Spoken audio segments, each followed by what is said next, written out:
Qur'ondagi bu belgilar nimalarni anglatadi? Birinchi belgi to'xtashlik shart ekanligini anglatuvchi belgidir. Ikkinchi belgi esa ulash yaxshi. To'xtasak ham bo'ladi, lekin ulab ketishlik yaxshi ekanligini anglatuvchi belgi. Keyingi belgi buning aksi, ya'ni to'xtashlik yaxshi, lekin ulash ham mumkin. Keyingi jim belgisida to'xtasak ham, to'xtamasak ham ellikka-ellik bir xil. Lam alif belgisi kelgan joyda ulashligimiz shart, bu yerda to'xtab bo'lmaydi.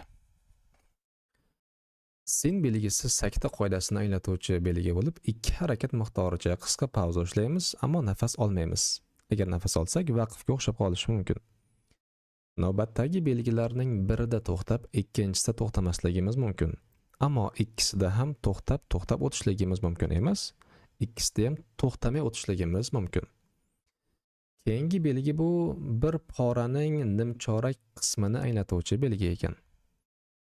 Navbatdagi belgi sajda oyatlarining oxiriga qo'yiladigan belgi.